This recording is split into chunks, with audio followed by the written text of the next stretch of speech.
ఈయన పేరైతే పల్లా సూర్యనారాయణ గారు. మన కొత్తపేట నియోజకవర్గంలో మన బంగారమ్మ గుడి దగ్గరలో ఉన్న ముద్రగడ వారి వీధిలో నివాసం అయితే ఉంటున్నారు. ఎన్నికల సమయంలో ఈ కుడికాలు కుడి చెయ్యి అయితే దీని మరి పెరాలసిస్ సోకడం అయితే జరిగింది. ఇతనికి ప్రస్తుతం వికలాంగుల పెన్షన్ 4,000 మాత్రమే వస్తుంది. కనీసం లేసే అవకాశం మాత్రం ఎలా నిలబడే అవకాశం లేదు. ప్రభుత్వం ఇటువంటి వారి దృష్టిలో పెట్టుకొని మరి ఈ పెన్షన్ని, తనకి ఇద్దరు కూడా ఆడపిల్లలే, కానీ తనని ఆలనా పాలన కేవలం తమ కూతుళ్ళు మాత్రమే చూస్తున్నారు.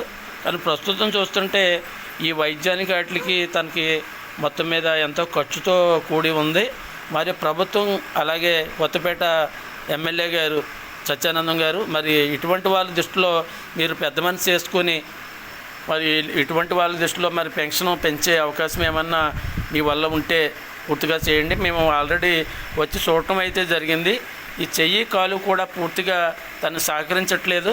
నిలబడాలంటే వేరే వాళ్ళు సపోర్ట్ తీసుకుంటేనే కానీ కనీసం నిలబడలేని పరిస్థితిలో ఉన్నారు. కాస్త దీన్ని పెన్షన్ని పెంచే అవకాశం ఏమన్నా అందుబాటులో ఉంటే తప్పనిసరిగా మీరు చేస్తారన్న నమ్మకం అయితే ఈ కుటుంబానికి ఉంది. ఒకసారి వీరితో మనం మాట్లాడదాం. ఏం పేరండి మీ పేరు?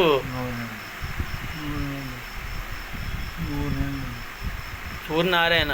కనీసం పేరు కూడా పలకలేని స్థితిలో ఉన్నారు. చెయ్యి అయితే ఈ చెయ్యి పూర్తిగా లాగడం అయితే జరిగింది పెరాలసిస్ స్ట్రోక్తో. అలాగే ఈ కాలు కూడా కనీసం లేవలేని పరిస్థితిలో ఉన్న ఇటువంటి మరి పేద ప్రజలకి మరి పూర్తి స్థాయిలో మరి ఈ మంచి ప్రభుత్వంలో మంచి చెయ్యాలన్నది మేము కోరుకుంటున్నాం. కనీసం కళ్ళంపై నీళ్ళు వస్తున్నాయి తప్ప తమ సమస్యను కూడా చెప్పుకోలేని స్థితిలో ఈయన సూర్యనారాయణ గారు అయితే ఉన్నారు. మరి ఆడపిల్లలకైతే పెళ్ళిళ్ళు చేయడం అయితే జరిగింది. మరి ప్రస్తుతం వాళ్ళు చాలా ఇబ్బందుల్లోనే ఉన్నారు. కనీసం ఇటువంటి వాళ్ళ దృష్టిలో ఈ మంచి ప్రభుత్వం మరి ఇటువంటి వాళ్ళ దృష్టిలో మంచి చేయాలన్నది మనం కోరుకుంటున్నాం. మరి కొత్తపేట ప్రాంతంలో ఇటువంటి వాళ్ళు చాలామంది ఉన్నారు. వాళ్ళు ఎలా ఉన్నా కనీసం ఇతను వాస్తవంగా చెప్పాలంటే పూర్తిగా అర్హుడు కూడా ఈ కొత్తగా పెన్షన్ కొంచెం దీన్ని పెంచి ఇటువంటి వాళ్ళకి భరోసాగా ఉండాలన్నది మా నేను సైతం టీం అయితే కోరుకుంటున్నాం.